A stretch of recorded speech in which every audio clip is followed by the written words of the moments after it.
We are Artworkium, and this is a special deep dive. Welcome along. This is our series, Inventive Legacies, patents that shaped our lives. And we've put this series together, really, as a thank you, specifically for you, our customers. Yeah, if you've bought one of our digital patent prints, well, you clearly appreciate the drawings, the schematics. That's it. So we thought, let's give you a bit more the story behind the lines, the context, sometimes even the drama that went into these inventions. And today, we are zeroing in on something you probably use without a second thought. I mean, it's fundamental to gaming. The humble die, or dice, plural. We're unpacking patent US 1,539,015. The title is simply Dice. You'll find this one in the toys and games section of our store. And our mission today, well, it's to get inside the head of the inventor, a guy named Paul Mitchell. Because back in the 1920s, he looked at the standard gaming cube and thought, nope, this isn't good enough. Not at all. And, if you want to see exactly what he was talking about, the geometry, the drawings. The print itself is right there in our online store. We've put a link in the description so you can check out the schematics while you listen. See the problem he was tackling. Okay, so let's get into this document.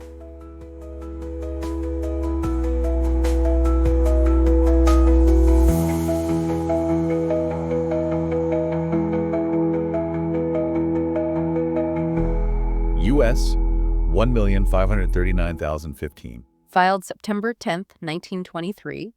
Patented May 26, 1925. Quite a quick turnaround, really. And the inventor, as we said, Paul Mitchell, a U.S. citizen living down in Hampton Roads, Virginia at the time. Now, he wasn't inventing the idea of dice, obviously. That's ancient. No. He was fixing what he saw as two pretty big flaws. Flaws everyone else seemed to be ignoring. And what's really interesting is what those flaws were. They came from completely different places, didn't they? Yeah, one was about mechanical performance, how the dice actually work. What didn't work, maybe. Right. And the other, this is the kicker. It was a public health issue. Seriously. Public health with dice. Okay, you have my attention. Let's start with the mechanics first, though. The rolling problem. Okay, so Mitchell looked at the dice of his day. They were solid cubes, right? And manufacturers knew enough to round the corners a bit, so they wouldn't just sit flat. Sure, makes sense. But Mitchell noticed something else. While the corners were rounded, the edges, the lines connecting those corners were often left, pretty sharp. Pointed, even. Ah, okay. So, the very tip of the corner got smoothed, but the long edge itself was still quite defined. That's it. And because of those relatively sharp edges, Mitchell's observation was that these dice will not roll readily within a small space. Right. Think about playing a game on a small table, maybe back then, like on a train or something. Exactly. Tight spaces. Yeah. If your die just kind of skids or stops dead instead of tumbling. It's annoying, and maybe even feels a bit suspicious, like it wasn't a fair roll. Precisely. Mitchell wanted dice that could roll freely, even if you didn't have much room. It's such a simple observation, but kind of profound. We just assume cubes roll badly because they're cubes. He saw it was the unfinished geometry. Yeah, a subtle but crucial point about how it actually functioned, or failed to function smoothly. Okay, so that's the mechanical flaw. Poor rolling due to sharp edges. Now, tell me about this health hazard. This sounds wild. It really is. So Mitchell identified this second big problem, and he used some strong language. He called the existing dice design a potential menace to the health of the players. A menace. Wow. Because of what? The dots? Yes, the pips, the little dots indicating the numbers 1 through 6. Traditionally, those were made by drilling or pressing little depressions, little sockets, into each face. Okay. And then those little sockets were filled with paint or some other coloring. Right, I can picture that. Little concave dots. Well, Mitchell pointed out that these little depressions are perfect traps. They collect dirt and germs upon continued use. Oh, ew. Okay, I never thought of that. So like grime and finger oils and whatever else is floating around. All accumulating in those tiny little pits. He literally talks about disease germs potentially gathering there. Oh, man. Suddenly my board game collection feels contaminated. Makes you want to wash your hands just thinking about passing the dice around. Well, think about the timing. Early 20th century. Germ theory wasn't new, but public awareness and, frankly, anxiety about sanitation and hygiene were really high. Right. Everything had to be cleanable, sterile, if possible. A couple drinking cups were going out. Individual ones were coming in. That's it. So Mitchell looks at these dice, passed from hand to hand, game after game, and sees these little germ pockets. If people are sharing dice, maybe they're sharing germs too. So he needed to invent a germ-free dye. Paul Mitchell, hygiene hero. Kind of, yeah. So those are the two problems. Bad rolling and germ traps. So how did he fix them? Let's go back to the rolling first. The sharp edges were the issue. His solution was pretty elegant, geometrically speaking. He realized you couldn't just round the corners, you had to deal with the edges too. Okay. He proposed to bevel or chamfer them. Not just the point where 3 faces meet the corner, but the entire length of the edge where 2 faces meet. So smoothing off that line, not just the point. Right. The patent drawings show this clearly. He talks about chamfering the corners, indicated as 6 in the drawing if you're looking at the print, and the edges, indicated as 7. So it's like taking that sharp 90-degree edge and knocking it off, making it maybe a 45-degree angle along its whole length? Something like that, yeah. By fully chamfering both corners and edges, he got rid of all those sharp lines that could catch and stop the roll. Making it tumble much more freely, even with a gentle toss. That was the idea. A smooth, continuous roll, not a clunky stop-start. It seems obvious now, but clearly wasn't then. And maybe it required better manufacturing, too, to get those edges consistently beveled. That's a good point. It suggests a move towards more precision than just, say, tumbling rough cubes to knock the corners off. More deliberate shaping. Okay, mechanical fix. Chamfer everything, corners and edges. What? Now, how did he tackle the germ menace? The dice-borne plague? The hygiene solution was, again, quite simple in concept, if the depressions are the problem. Get rid of the depressions. That's it. Mitchell's design specified that the symbols, whatever they were, should be filled completely flush with the face of the die. So, a totally smooth surface. No little pits or divots left. Exactly. Yeah. Nothing for the dirt and germs to get trapped in. He states this makes the dice readily cleaned.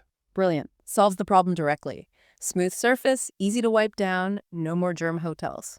But then, making the surface flush opened up another possibility for him. It wasn't just about hygiene anymore. What do you mean? Well, if you're not limited by having to carve out little circular dots, maybe you could use different symbols that are easier to read. Ah, right. This is where he suggested moving away from the pips altogether. He did. The patent actually shows alternative designs.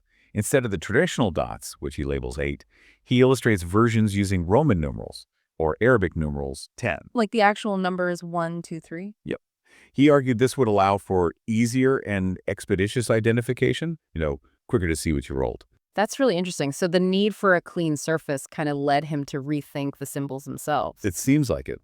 The flush design was key for all versions, dots, Roman, or Arabic numerals, because it also helped with the rolling. A perfectly smooth face contributes to a better tumble, but yes, it enabled these other marking options too. Did the numerals ever catch on widely for standard dice? I mean, we still mostly use pips. Not really for standard 6-sided dice, no. Pips are pretty dominant, but the principle of the flush surface did. Whether it's pips or numbers, making them flush solved the hygiene issue and helped the roll. So his core claims, the things he was really patenting, were that combination. The fully chamfered edges and corners for better rolling, and the flush symbols for hygiene and potentially better identification. That's the heart of it. An artistic and efficient die, as he put it, that got rid of the old objections.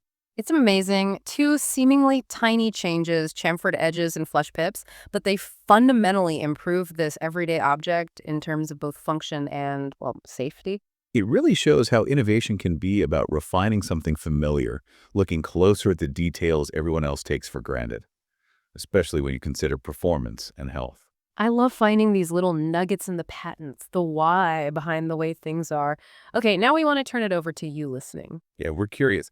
What part of this dice story made you go, huh, I never knew that?